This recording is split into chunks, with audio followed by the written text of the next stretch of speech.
అన్నదాత అన్నదాత మీ అన్నదాత చెమటోడ్చి ఆహారాన్నందించే రైతన్నా అనునిత్యం నీ కండదండగా నిలిచే నేస్తం ఎవరన్నా అన్నదాత అన్నదాత మీ అన్నదాత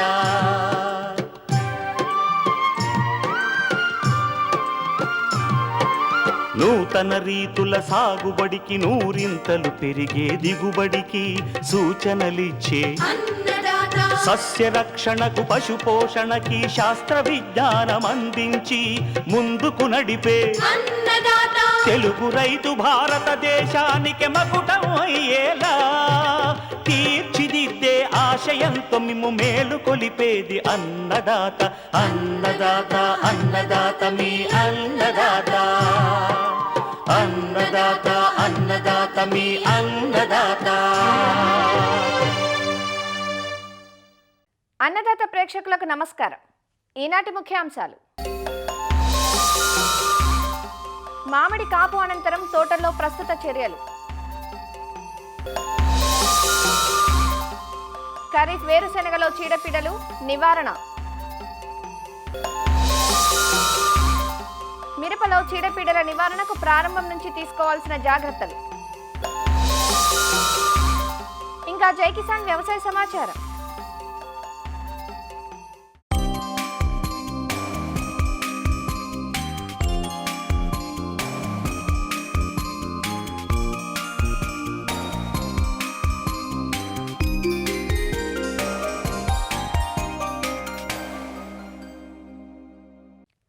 నూనె గింజల పంటల్లో అధిక విస్తీర్ణంలో సాగయ్యే పంట వేరుశెనగ. వర్షాధారంగా ఖరీఫ్లోను, నీటిపారుదల క్రింద రబీ, వేసవి పంటలుగా అధిక విస్తీర్ణంలో సాగు చేస్తుంటారు. అలా ఖరీఫ్లో విత్తిన వేరుశెనగ పైరు ప్రస్తుతం పలు దశల్లో ఉంది. ఖరీఫ్ పంటలో సగటు దిగుబడులు చాలా తక్కువగా ఉంటున్నాయి. ఇందుకు అనిశ్చిత వర్షపాతం, చీడపీడలు ప్రధాన కారణంగా ఉంటున్నాయి. వేరుశెనగ పంటను పొగాకు లద్దె పురుగు, రసం పీల్చే పురుగులు, మొదలు కుళ్ళు, కాండం కుళ్ళు, టిక్కా ఆకుమచ్చ తెగుళ్లు వంటివి ఆశించి నష్టపరుస్తుంటాయి. వీటన్నింటినీ సకాలంలో గుర్తించి నివారణ చర్యలు చేపట్టినట్లయితే ఆశించిన దిగుబడులు పొందవచ్చంటూ ఖరీఫ్ వేరుశెనగలో చీడపీడల నివారణకు చేపట్టాల్సిన సమగ్ర సస్యరక్షణ చర్యల గురించి వివరిస్తున్నారు ఆచార్య ఎన్జీ రంగా వ్యవసాయ విశ్వవిద్యాలయం, శ్రీకాకుళం జిల్లా నైరా వ్యవసాయ కళాశాల విస్తరణ విభాగం అధ్యాపకులు డాక్టర్ డి చిన్నమనాయుడు. ఈ ఖరీఫ్ పంట కాలంలో మెట్టు ప్రాంతాలు, వర్షాధార ప్రాంతాల్లో వేరుశెనగ వేస్తున్నారు. ఇందులోకి పురుగుల విషయానికి వస్తే ఈ పేనుబంక కనుక చూస్తే ఈ ఆకు వెనక భాగంలో చిన్న పిల్ల పురుగులు ఒక ముద్దలుగా పట్టేసి ఉండి ఆకు నుంచి రసాన్ని పీల్చేయడం వల్ల మనకి మొక్క పెరుగుదల తగ్గిపోవడం, ఆకులు పసుబారిపోయినట్టు ఉండడం, అంచులు మాడిపోవడం జరుగుతుంటుంది. పెరుగుదల కూడా అంత ఆశించినంతగా ఉండదు. అదేవిధంగా తామర పురుగులు వచ్చినప్పుడు కూడా ఈ రసం పీల్చేయడం వల్ల మొక్కల పెరుగుదల తగ్గిపోవడం, ఆకు ముడతలు పడినట్టు కూడా ఉంటుంది. ఇది దిగుబడి మీద కూడా ప్రభావం చూపిస్తుంది. ఈ పేనుబంక అయితే కనిపిస్తే కనుక మనకు డైమిథియేట్ అనేటువంటి మందు 2 మిల్లీలీటర్లు 1 లీటర్ నీటికి చొప్పున కలిపి పిచికారీ చేసుకోవడం. ఈ తామర పురుగులు కనుక మనకి వస్తే ఈ ఫిప్రోనిల్ అది 2 మిల్లీలీటర్లు 1 లీటర్ నీటికి చొప్పున కలిపి పిచికారీ చేసుకుంటే కనుక మనకి తామర పురుగులు కూడా సమర్థవంతంగా నివారించుకోవడం అనేది జరుగుతుంది. అదేవిధంగా ఇంకొక ప్రధానమైన సమస్య ఈ వేరుశెనగలో మనకి పొగాకు లద్దె పురుగు. ఇదేంటంటే ఆకు తినేటువంటి పురుగులు. మరి పొగాకు లద్దె పురుగు వచ్చినప్పుడు ఏముందంటే ఆకంతా తినేయటం, మిగిలిపోయినట్టు ఈనెలు మాత్రం ఉండడం, ఆకులు చూస్తే జల్లెడలుగా మారిపోవడం అనేది ఉంటుంది. రైతులు కూడా ఇది చూస్తే పగళ్ళు చూస్తే ఏ గొంగల పురుగు కానీ ఏమీ కనిపించదు, ఆకులు ఈనెల్లా మారిపోతాయి. కాబట్టి ఇదేంటంటే ఈ గొంగల పురుగు తాలూకా, పొగాకు లద్దె పురుగు తాలూకా లక్షణం ఏంటంటే చల్లగా ఉండే సమయం, రాత్రి సమయాల్లో వచ్చి ఈ ఆకులు తినేయడం అనేది జరుగుతుంటుంది. ఎండ తగిలితే కనుక అది మళ్ళీ భూమి కింద పొరల్లోకి, ఆ పెళ్ళల్లోకి వెళ్ళిపోవడం, కింద ఉన్నటువంటి చెత్తలో దాక్కోవడం అనేది జరుగుతుంది. కాబట్టి ఈ పొగాకు లద్దె పురుగు నివారణలో భాగంగా కూడా రైతులు ఒక సమగ్ర సస్యరక్షణ చర్యలు తీసుకోవాల్సినటువంటి అవసరం ఉంటుంది. మొదటి దశలో విత్తనాలు వేసినటువంటి 15-20 రోజుల్లోనే ఒకసారి వేప నూనె అయితే కనుక 5 మిల్లీలీటర్లు 1 లీటర్ నీటికి చొప్పున కలిపి పిచికారీ చేస్తే మనకి చాలా వరకు మొదటి దశలో వచ్చేటువంటి ఈ పొగాకు లద్దె పురుగు తాలూకా గుడ్లు కానీ, పీపా దశలు కానీ, ఏవైతే పురుగులు ఉంటాయో, ఆడ తల్లి పురుగులు ఉంటాయో, పెద్ద పురుగులు, అవి పొలానికి రావడానికి కూడా అంత ఇష్టపడవు, ఎందుకంటే ఇది వికర్షితంగా పనిచేస్తుంది, వేప కషాయం కానీ వేప నూనె కానీ. అదేవిధంగా ఈ పురుగు నిఘా కోసం కూడా మనం లింగాకర్షక బుట్టల్ని వేరుశనగలో ఎకరానికి ఒక 4 వరకు మీరు అక్కడక్కడ పెడితే అందులో పడేటువంటి పురుగుల సంఖ్య ఒక రోజుకి 5 నుంచి 10 వరకు పడ్డాయంటే అక్కడ ఉధృతి ఎక్కువ అయిపోతుంది. అంటే రాబోయే 10-15 రోజుల్లో ఈ పొగాకు లద్దె పురుగు ఉధృతి ఇంకా పెరిగే అవకాశం ఉందని గమనించుకొని మనం రసాయన మందులు పిచికారీ చేసుకోవాల్సినటువంటి అవసరం ఉంటుంది. దీంట్లో మనకి చూస్తే కనుక మనకి థయోడికార్బ్ అంటారు, లార్విన్ అనేటువంటి మందు, అది 0.4 గ్రాములు 1 లీటర్ నీటికి చొప్పున కలిపి కనుక మనం పిచికారీ చేసుకుంటే పొగాకు లద్దె పురుగు మనకి సమర్థవంతంగా నివారించబడుతుంది. తదుపరి ఒకవేళ రెండోసారి కూడా ఉధృతి ఎక్కువగా ఉంటే ఈ నొవాల్యూర్ అనేటువంటి మందు 1 మిల్లీలీటరు 1 లీటర్ పిచికారీ చేసుకుంటే కనుక మనకి చాలా వరకు ఈ పొగాకు లద్దె పురుగు సమస్య అనేది తగ్గిపోతుంది. అదేవిధంగా మనకి ఈ పక్షి స్థావరాలను అక్కడక్కడ, అంటే పంట కన్నా ఒక 6 అడుగు ఎత్తులో మనకి పంగల కర్రలు కనుక అక్కడక్కడ ఒక 10-15 వరకు కనుక మనం ఏర్పాటు చేస్తే అక్కడ పక్షులు వాలి ఈ గొంగల పురుగులు ఏవైనా కనిపిస్తే కనుక అవి ఏరి నాశనం చేస్తాయి, తింటాయి. కాబట్టి ఆ విధంగా కూడా ఈ పొగాకు లద్దె పురుగు ఉధృతి తగ్గడానికి ఆస్కారం ఉంటుంది. ఇంక ఇందులో తెగుళ్ళ విషయానికి వస్తే ఆకుమచ్చ తెగులు, దీన్నే మనం రైతులు టిక్క ఆకుమచ్చ తెగులు అని అంటారు. ఇది పై ఆకుల్లో వచ్చేది బూడిద గోధుమ రంగు పెద్ద మచ్చలు కనిపిస్తాయి, కింద ఆకుల్లో వచ్చేది కూడా టిక్క ఆకుమచ్చ ముదురు జేగురు రంగులో కనిపించి చిన్న మచ్చలు కనిపిస్తాయి. మరి దీని నివారణకి ఏంటంటే ఈ కార్బండిజం మ్యాంకోజెబ్ కలిసినటువంటి మందులు లీటర్ నీటికి 2 గ్రాములు పిచికారీ చేసుకుంటే మనకు టిక్క ఆకుమచ్చ తెగులు సమర్థవంతంగా నివారించబడుతుంటుంది. అదేవిధంగా ఇంకొక ప్రధానమైన సమస్య మొదల కుళ్ళు తెగులు, అదేవిధంగా వేరుకుళ్ళు తెగులు. ఇది ఈ శిలీంధ్ర తెగులు ఏంటంటే భూమి నుంచి ఎక్కువగా మనకి విత్తనానికి వచ్చి మొక్కకి ఆశించి పంటకి నష్టాన్ని కలుగజేస్తుంది. అక్కడక్కడ 20 రోజులకి మొక్కలు చనిపోవడం, మొదల దగ్గర కాండం దగ్గర బూజు పట్టినట్టు నల్లటి బూజు కనిపించి మొక్కలు వడలిపోతున్నట్టు ఎండిపోతున్నట్టు ఉన్నాయంటే అది మొదల కుళ్ళు తెగులుగా గమనించుకోవాలి. ముందు సంవత్సరాల అనుభవం కనుక ఉంటే విత్తనాలు వేసేటప్పుడే ఈ ట్రైకోడర్మా విరిడి అనేటువంటి జీవశిలీంద్ర నాశిని మందుని ఎకరానికి 2 కిలోల మందు, ఒక 95 కిలోల గత్తం, 10 కిలోల వేప పిండిలో కలిపి ఆ మిశ్రమాన్ని 1 వారం రోజులు ఉంచి అలా కలిపినటువంటి మిశ్రమ ట్రైకోడర్మా విరిడిని ఎకరాకు గనక చల్లి మనం దున్నుకొని విత్తనాలు వేస్తే చాలా వరకు మనకి మట్టి నుంచి నేల నుంచి సంక్రమించేటువంటి ఈ శిలీంధ్ర తెగులు చాలా వరకు నివారించబడతాయి. ఒకవేళ పంట మీద వచ్చినప్పుడు కనుక మొక్కలు చనిపోవడం ఉంటే కనుక అప్పుడు హెక్సాకొనజోల్ అనేటువంటి మందును 2 మిల్లీలీటర్లు 1 లీటర్ నీటికి చొప్పున కానీ, లేదా ప్రాపికొనజోల్ అనేటువంటి మందును 1 మిల్లీలీటరు 1 లీటర్ నీటికి చొప్పున కలిపి కనుక పిచికారీ చేయడం, లేదా టెబుకొనజోల్ అనేటువంటి మందును 1 మిల్లీలీటరు 1 లీటర్ నీటికి చొప్పున కలిపి పిచికారీ చేయాలి. అదేవిధంగా ఎక్కడైతే మొక్కలు చనిపోతాయో అలాంటి ప్రాంతాల్లో తప్పనిసరిగా చనిపోయిన మొక్కల మీద కూడా ఈ శిలీంధ్ర నాశక మందుల్ని పిచికారీ చేయాలి. ఈ విధంగా రైతు సోదరులు మరి ఈ మొదల కుళ్ళు వేరుకుళ్ళు తెగులు కూడా నివారణ చర్యలు చేపట్టుకుంటే మరి ఖరీఫ్లో వేసినటువంటి ఈ వేరుశెనగ నుంచి కూడా మంచి దిగుబడులు నికరాదాయం తీసుకోవడానికి ఆస్కారం ఉంటుంది.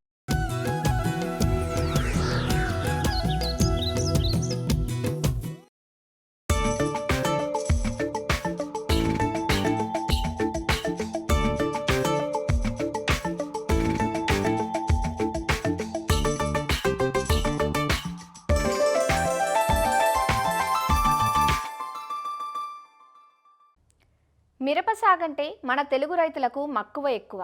కొన్నేళ్లుగా వైరస్ తెగుళ్లు, నల్లతామర మిరపను పట్టి పీడిస్తున్నప్పటికీ మిర్చికి పలుకుతున్న ధరలు సాగుకు మొగ్గేలా చేస్తున్నాయి. దీంతో సస్యరక్షణ ఖర్చులు పెరిగిపోతున్నాయి. ఫలితంగా నికరాదాయం తగ్గుతోంది. అలా కాకుండా సాగు ప్రారంభం నుంచి కొన్ని రకాల చర్యలు, సమగ్ర సస్యరక్షణ చేపడితే చీడపీడల ఉధృతిని కొంత తగ్గించిన వాళ్ళం అవుతాం కదా. మిరప సాగు చేసే రైతులు ఇప్పటికే నార్లు పోసుకోగా కొందరు నార్లు తెచ్చి నాటుకుంటున్నారు. మిరప సాగు ప్రారంభం నుంచి ఎలాంటి ముందు జాగ్రత్తలు తీసుకున్నట్లయితే మిరప నారును నాటిన తొలిదశ పైరును చీడపీడల నుంచి కాపాడుకోవచ్చో సూచిస్తున్నారు వరంగల్ మామునూరు కృషి విజ్ఞాన కేంద్రం శాస్త్రవేత్త ఏ రాజు. మిరప పంట అనేది సాగు చేసుకోవడానికి కనుక చూసుకున్నట్టయితే జూలై ఆగస్టు మాసం అనేది నారుమడి పెంచుకోవడానికి అనుకూలమైన వాతావరణం ఉంటుంది. మిరపలో కనుక చూసుకున్నట్టయితే మనకు 2 విధాలుగా విభజించవచ్చు. ఒకటి మనకు నారుమడి యాజమాన్యం, దీన్నే తొలిదశ యాజమాన్యం అంటాము. ప్రధాన పొలంలో నాటు వేసుకున్న తర్వాత మనకు మలిదశ యాజమాన్యంగా చెప్పవచ్చు. ఈ ఆరోగ్యమైన నారుమడి పెంచుకోవడం కోసం విత్తనాల ఎంపిక అనేది ముఖ్యమైనది. మనకు వివిధ రకాల వ్యాధులు మరియు తెగుళ్లను తట్టుకున్నటువంటి రకాలను ఎంచుకోవాలి. అలాగే విత్తన శుద్ధి మరియు నారు శుద్ధి ప్రధానమైనగా చెప్పవచ్చు. ఎత్తు నారుమల్లు అనేటివి ప్రధానంగా చేయాలి. సాధారణ నేల కంటే 15 సెంటీమీటర్ల ఎత్తులో నారుమడి చేసుకోవాలి. ఒక ఎకరానికి సరిపడే నారుమడి కనుక కావాలి అనుకుంటే 40 మీటర్ల పొడవు మరియు 1 మీటర్ వెడల్పైనటువంటి నారుమడి అవసరమవుతుంది. అలాగే ప్రతి నారుమడికి 40 మీటర్లకి తర్వాత ఒక 30 సెంటీమీటర్లు కనుక మనకు కాలువలు వదినట్టయితే ఎక్కువగా అయినటువంటి నీటిని, వృధా నీటిని మనకి ఈ కాలువ ద్వారా పంపించడానికి అనుకూలంగా ఉంటుంది. ఈ సెంటు నారుమడికి సూటి రకాలైతేనేమో 650 గ్రాముల విత్తనం సరిపోతుంది. అలాగే మనకు ఒకవేళ హైబ్రిడ్ రకాలు కనుక విత్తుకోవాలనుకుంటే రైతులు ఒక సెంటు నారుమడికి 75 నుంచి 100 గ్రాముల విత్తనం అనేది సరిపోతుంది.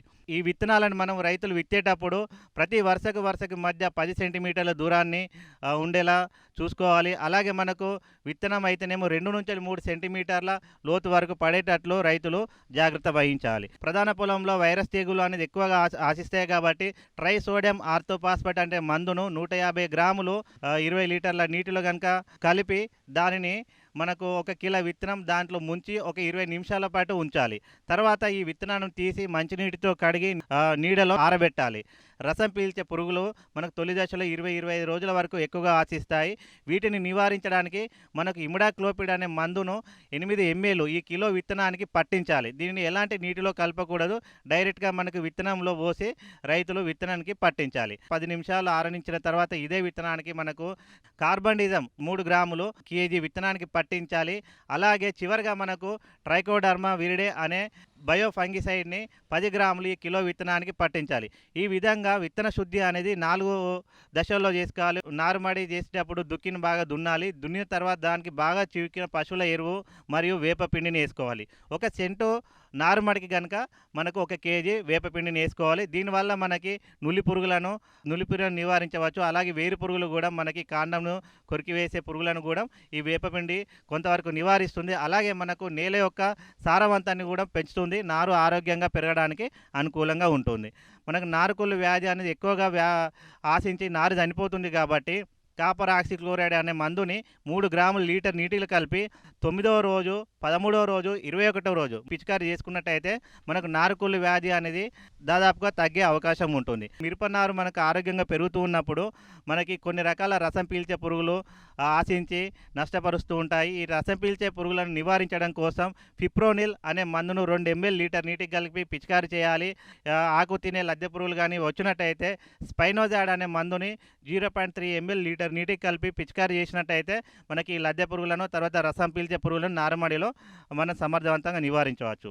నారుమడి నుండి నారు పీకి ప్రధాన పొలంలో రైతులు నాటు వేసుకోవాలనుకునేటప్పుడు ఒక విషయాన్ని తప్పనిసరిగా గుర్తుంచుకోవాలి, అది నారు శుద్ధి చేయడం. ఈ నారు శుద్ధి చేసుకోవడం వల్ల ప్రధాన పొలంలో నాటు వేసిన తర్వాత 25 నుంచి 30 రోజుల వరకు ఆశించేటువంటి రసం పీల్చే పురుగులు, ముఖ్యంగా నల్లిని మినహాయించి ఆ తర్వాత ఎండు తెగులు లాంటి వ్యాధులను మనం సమర్థవంతంగా తట్టుకోవచ్చు. నారు పీకి దాన్ని నారుకున్నటువంటి మట్టిని కడిగివేసిన తర్వాత ఒకవేళ ఎండు తెగులు, రసం పీల్చే పురుగులు తక్కువగా ఆశించేటువంటి ప్రాంతాల్లో మనకి పెరుగుదల కోసం అజోస్పైరిలం 400 గ్రాములు, అలాగే పాస్పోబ్యాక్టీరియం 400 గ్రాములు 20 లీటర్ల నీటిలో కలిపి నారుని 20 నుంచి 30 నిమిషాలు ముంచి ఉంచాలి. ఒకవేళ ఎండు తెగులు అలాగే మనకు రసం పీల్చే పురుగులైనటువంటి పై ముడత కనుక ఎక్కువగా ఆశిస్తున్నటువంటి ప్రాంతాల్లో అయితే 20 లీటర్ల నీటిలో 5 ml ఇమిడాక్లోపిడ్ మరియు 20 గ్రాముల కార్బండిజం అనే మందును కలిపి, లేదనుకుంటే కాపర్ ఆక్సిక్లోరైడ్ కనుక 10 గ్రాములు కలుపుకొని ఒక ద్రావణాన్ని తయారు చేసుకొని ఈ ద్రావణంలో మట్టి కడిగినటువంటి వేర్లను 5 నుంచి 10 నిమిషాల వరకు ముంచి తర్వాత వీటిని ప్రధాన పొలంలో నాటుకోవాలి. సో ఇలా నాటుకోవడం వల్ల మనకు తొలి దశలో వచ్చేటువంటి చీడపీడలు అనేటువంటివి తట్టుకుంటుంది. తర్వాత మనకు సమగ్ర సస్యరక్షణ చర్యలు అనేటువంటి పాటిస్తే మనకు సమర్థవంతంగా ఈ వ్యాధులను, తెగులను నివారించవచ్చు.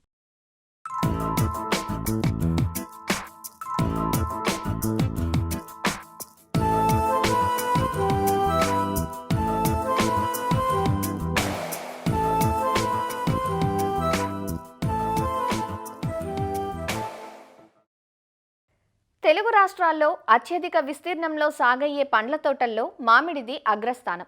ఈ తోటలు దాదాపు అన్ని ప్రాంతాల్లో విస్తరించి ఉన్నాయి. వేసవిలో పసందైన ఫలాలను అందించే మామిడిలో ముందు నాటికి మంచి దిగుబడులను సాధించాలంటే ఇప్పటి నుంచే ప్రణాళికాబద్ధంగా యాజమాన్య పద్ధతులు చేపట్టాలి. మే, జూన్ మాసాల కల్లా అన్ని తోటల్లోనూ కోతలు పూర్తయ్యాయి. కాపునిచ్చి అలసిన చెట్లకు కొంతకాలం విశ్రాంతినిచ్చిన అనంతరం ఎండు కొమ్మలను కత్తిరించి ఎరువులను అందించాలి. అప్పుడే చెట్లు మళ్లీ శాఖీయంగా పెరిగి కొత్త కొమ్మలనిస్తాయి. ప్రస్తుతం మామిడి తోటల్లో చేపట్టాల్సిన యాజమాన్య పద్ధతులను తెలియజేస్తున్నారు పార్వతీపురం మన్యం జిల్లా రస్తాకుంటబాయి కృషి విజ్ఞాన కేంద్రం శాస్త్రవేత్త డాక్టర్ ఎస్ శ్రీనివాసరాజు. పండ్లలో రారాజు మామిడి మనకు తెలిసిందే. అయితే గత 5 సంవత్సరాలు బట్టి మామిడి రైతు సోదరులు చాలా ఇబ్బంది పడుతూ చాలా వరకు ఉత్తరాంధ్రలో ఈ మామిడిని తీసివేయడం జరుగుతుంది. ఈ తెగుళ్ళు పురుగులు ఎక్కువగా ఆశించడము, అదేవిధంగా మనకి ఎక్కువ పురుగు మందులు 7 స్ప్రేలు 10 స్ప్రేలు కూడా చేసినప్పటికీ కూడా ఈ శిలీంధ్రం లోడ్ కానీ లేకపోతే ఈ పెస్ట్ లోడ్ కానీ ఎక్కువగా ఉండి కాయ నాణ్యత అనేది గణనీయంగా దెబ్బతినడం గమనించడం మనం జరిగింది. కాయలు కోసిన తర్వాత చేయాల్సిన యాజమాన్య పద్ధతులు చూసుకున్నట్లయితే గాలి వెలుతురు అనేది ఎంత చెట్టుకి తగిలితే మన లోపల కానీ ఉన్న పెస్ట్ కానీ డిసీజ్ లోడ్ అనేది అంత తగ్గడం జరుగుతుంది. ఈ కూలీల ఖర్చు పెరిగిపోవడం వల్ల దీన్ని ఎవరు సక్రమంగా చేయట్లేదు. కానీ ఇది చేసినట్టయితే స్ప్రేలు చాలా వరకు తగ్గించవచ్చు. ఎందుకంటే ఈ ఎండు పొలంలోనే చాలా వరకు ఈ శిలీంధ్రాలు కానీ లేకపోతే పురుగుల యొక్క స్థావరాలు అనేవి ఏర్పాటు జరుగుతాయి. కాబట్టి దాన్ని మనం ఈ సూర్యరశ్మి ద్వారా నివారించవచ్చు. దీనికోసం ఏంటంటే తూర్పు పడమర దిశలో అట్లీస్ట్ అంటే మనం ఇంకేమీ చేయకపోయినా తూర్పు పడమర దిశలో 2 కొమ్మలు మనం తీసినట్లయితే లోపలికి సూర్యరశ్మి అండ్ గాలి వెలుతురు సక్రమంగా చేరి చాలా వరకు ఈ పెస్ట్ అండ్ డిసీజ్ కూడా తగ్గడానికి ఆస్కారం ఎక్కువగా ఉంటుంది. కాబట్టి అది మాత్రం చేయాల్సిన అవసరం ఎంతైనా ఉంది. దాని తర్వాత ఏంటంటే పచ్చి రొట్టెలు వేయడం వల్ల మనకి మంచి సేంద్రియ కార్బన్ డెవలప్ అయ్యి అదేవిధంగా నత్రజని అనేది ఎస్టాబ్లిష్ అవుతుంది. కాబట్టి జనుము జీలుగు అనే పచ్చి రొట్టెలు వేయడం మనం వర్షాకాలం ఈ తొలకరలను వేసుకొని ఎప్పుడైతే పూత రాకముందు మనం దమ్ము వేసినట్లయితే మనకి చాలా వరకు మంచి దిగుబడి రావడానికి ఆస్కారం ఎక్కువ ఉంటుంది. దాంతోపాటు బేసిన్లో ఏంటంటే మనకి ఇప్పుడు సీజన్ కాబట్టి చెరువు మట్టి కానీ లేదా చివికిన పశువులు 100 కేజీలు కానీ మనం వెర్మి కంపోస్ట్ 5 కేజీలు కానీ ఒక్కొక్క చెట్టుకు మనం వేసుకోవాల్సిన అవసరం ఎంతైనా ఉంది. దాంతోపాటు 10 సంవత్సరాల వయసు దాటితే 1 కేజీ నత్రజని, 1 కేజీ సూపర్, 1 కేజీ పొటాషియం ఇచ్చే ఎరువులను మనము వర్షాధారంగా పండించినట్లయితే తొలకరి ముందు తొలకరి చివరిలో వేసుకోవాలి. 2 భాగాలు చేసుకొని అదే ఒక నీటి వస్తువు ఉన్నట్లయితే కోసిన వెంటనే అంటే కాయలు కోసిన వెంటనే మనము 2/3 వంతు వేసుకొని తర్వాత కాయ కట్టడం స్టార్ట్ అవుతుందో మనకి నీటి సదుపాయం ఉంటేనే అప్పుడు 1/3 వంతు అప్పుడు వేసుకున్నట్లయితే నాణ్యతమైన కాయలు మనకు రావడం జరుగుతుంది. దీంతో పాటు మనకి ఈ యొక్క సూక్ష్మ లోపకాలు కూడా మనకి ఈ మధ్యలో ఎక్కువగా కనబడుతున్నాయి. ఫార్ములా 4 అనే మందు, ఫార్ములా 6 మందు మార్కెట్లో అందుబాటులో ఉంది. కాబట్టి దాన్ని 5 గ్రాములు 1 లీటర్ నీటికి కలిపి మనం జూన్ జూలైలో ఒకసారి, సెప్టెంబర్ అక్టోబర్ ఒకసారి, డిసెంబర్ జనవరిలో ఒకసారి ఈ 3 సార్లు కూడా మనం చేసుకున్నట్లయితే మనకి చాలా బాగుంటుంది. అదేవిధంగా చాలామంది మనకి రైస్ అంటే పెక్లోబెటోజోల్ వేసి మళ్ళీ ప్రతి సంవత్సరం అప్లై చేస్తున్నారు. అది చాలా తప్పండి. పెక్లోబెటోజోల్ అనేది ఒకసారి వేస్తే ఒక 2 సంవత్సరాలు దాని ఎఫెక్ట్ ఉంటుంది. అదేవిధంగా మనకి ఎప్పుడైతే ఈ సక్రమైన యాజమాన్య పద్ధతులు చేసినట్లయితే మాత్రమే ఆ పెక్లోబెటోజోల్ బాగా పనిచేస్తుంది. అంతే తప్ప మీరు ఏదో పెక్లోబెటోజోల్ ఒక దీనిగా చేసుకుంటే చెట్టు యొక్క ఎండు పొల్ల ఇచ్చేసి మనకి చెట్టు యొక్క విగరు అదేవిధంగా చెట్టు యొక్క నాణ్యత దెబ్బతిని మనకి రాబోయే రోజుల్లో చెట్టు చాలా బలహీనంగా మారి మనకి దిగుబడులు అనేది అంటే తొందరగా మనకి ఈ తెగుళ్ళకి అదేవిధంగా పురుగుకి దొరికిపోవడం జరుగుతుంది. ఈ విధంగా చేసినట్లయితే స్ప్రేలు తగ్గించుకొని మంచి దిగుబడి రావడానికి ఎక్కువ ఆస్కారం ఉంటుంది.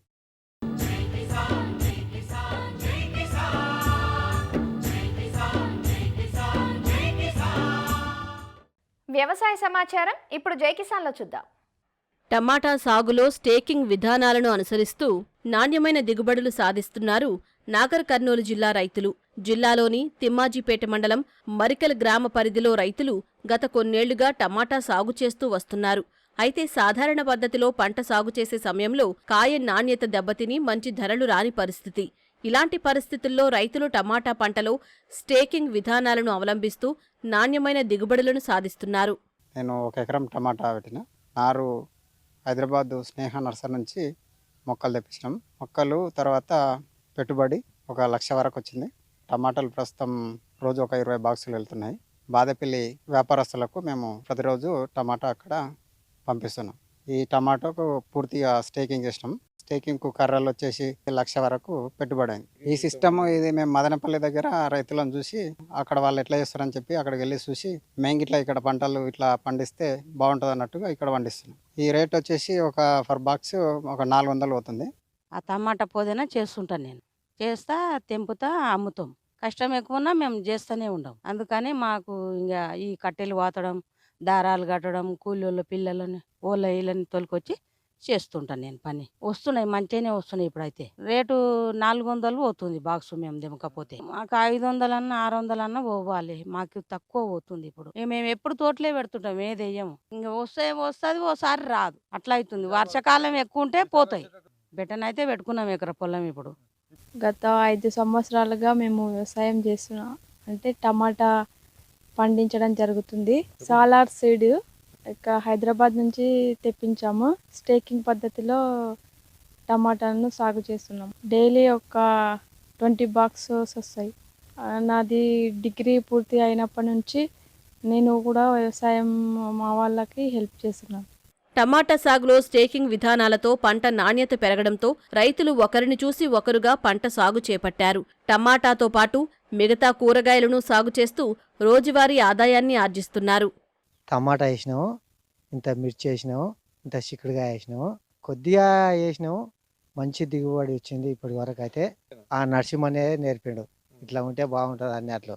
మేము ఫస్ట్ భూమి మీదనే ఉంటుండే, మాకు వాడు వేసిన తర్వాత నేర్చుకొని ఇట్లా మేము చేసినాం అన్నట్లు. 3 సంవత్సరాల ఇప్పుడు పాడు చేయలేదు సార్ టమాటా అయితే. ఇప్పటి వరకు అయితే మిర్చి కానీ చిక్కుడు కానీ ఇది కానీ మంచి దిగుబడి వచ్చింది. ఇక్కడి రైతులు పండించే టమాటా నాణ్యంగా ఉండడంతో మార్కెట్లో మంచి ధర పలుకుతుందంటూ వ్యాపారులు చెబుతున్నారు. మాకు టమాటా ఎక్కడ చూసినా కానీ మంచిగా దొరకలేదు. తెచ్చినా కానీ పురుగు అంతా మచ్చ ఉండేది. తిమ్మాజిపేట కాడ మరికల్ గ్రామంలో మాకు ఒక తెలిసిన మంచిగా చేస్తున్నాడు టమాటా మంచిగా ఉంది. ఇంకోటి నీట్నెస్ ఉంది, మా గిరాకీ కూడా మంచిగా వస్తుంది. మాకు రేటు కూడా రీజనబుల్ రేట్ ఇస్తున్నాడు ఆయన. వచ్చి మేము సెల్ కాడికి వచ్చి తీసుకొని పోతాం, ఆయన పొలం కాడికి వచ్చి 18 రూపాయలు 20 రూపాయలు ఇస్తున్నాడు మాకు. మేము 30 రూపాయలు అమ్ముతాం. వల్ల బయటికి వెళ్ళి తెస్తే రేట్ ఎక్కువ పడుతుంది.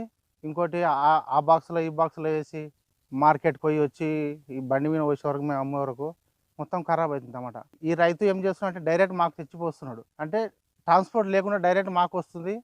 టమాటా కూడా 2 రోజులు కూడా నిలబడుతుంది మాకు మంచిగా. టమాటా సాగులో మంచి యాజమాన్యంతో రోజువారీ ఆదాయం సొంతమవుతుందంటూ ఇక్కడి రైతులు అనుభవంతో చెబుతున్నారు.